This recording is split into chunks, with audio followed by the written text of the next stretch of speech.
Hi friends, welcome to Banu healthy recipes. మా channel ని first time చూస్తూ ఉంటే సబ్స్క్రైబ్ చేసుకొని పక్కనున్న బెల్ ఐకాన్ ని ప్రెస్ చేసి ఆల్లో పెట్టుకోండి. ఇవాల్టి మన స్పెషల్ క్రిస్పీ స్నాక్ వచ్చేసి రైస్ చిప్స్.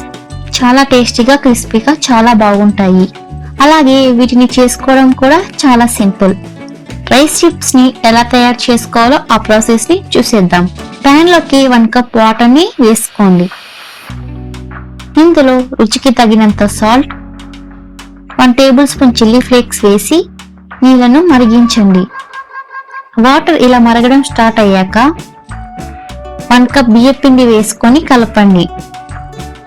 మీరు ఏ కప్ వాటర్ ని మెజర్మెంట్ గా తీసుకుంటారో అదే కప్ తో పిండిని వేసుకొని 2 మినిట్స్ పాటు మిక్స్ చేసుకోండి. 2 మినిట్స్ పాటు ఇలా కలిపాక స్టవ్ ఆఫ్ చేసి మూత పెట్టుకొని 5 నిమిషాల పాటు పక్కన పెట్టుకోండి. 5 నిమిషాల తర్వాత మూత తీసి పిండి గోరువెచ్చగా అవుతుంది. ఇలా ప్రెస్ చేసుకుంటూ మిక్స్ చేసుకుందాం. పిండి సాఫ్ట్ గా ఉంటే చిప్స్ అనేవి మెత్తగా వస్తాయి. పిండి సాఫ్ట్ గా కాకుండా కొంచెం గట్టిగా ఉండేలా చూసుకోండి. ఇలా పిండిని బాగా కలిపాక కొంచెం పిండిని తీసుకొని రౌండ్ గా చేసి ఫ్లోర్ పైన కొద్దిగా బియ్యం పిండి వేసుకొని పిండిని చపాతీ కర్రతో రోల్ చేసుకోండి. మరీ లావుగా కాకుండా కాస్త పల్చగా రుద్దుకోండి. ఇప్పుడు బాటిల్ క్యాప్ లేదా రౌండ్ గా ఉన్న షేప్ గిన్నెని తీసుకొని కట్ చేసుకుందాం. ఇలా కట్ చేసుకున్న తర్వాత చిప్స్ ని తీసుకొని ఫోర్క్ స్పూన్ తో హోల్ చేయండి.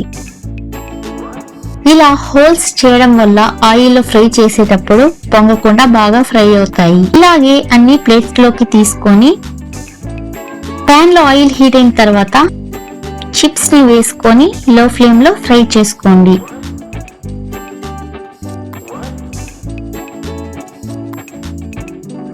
ఇవి ఎక్కువ కలర్ రావు కాబట్టి పైన వచ్చే నురుగు తగ్గిపోయి అంతవరకు ఫ్రై చేసి ఆయిల్లో నుండి తీసుకుందాం. ఇప్పుడు 1 బౌల్ తీసుకొని 1/2 tablespoon salt, 1/2 tablespoon chaat masala, 1/2 tablespoon జీలకర్ర పొడి, 1/2 టేబుల్ స్పూన్ కారం ఇలా అంతా ఒకసారి మిక్స్ చేసుకున్న తర్వాత రైస్ చిప్స్ ని వేసి మిక్స్ చేసుకోండి. చూసారు కదా, చాలా సింపుల్ గా ఇంట్లోనే రైస్ చిప్స్ ఎలా తయారు చేసుకోవాలో.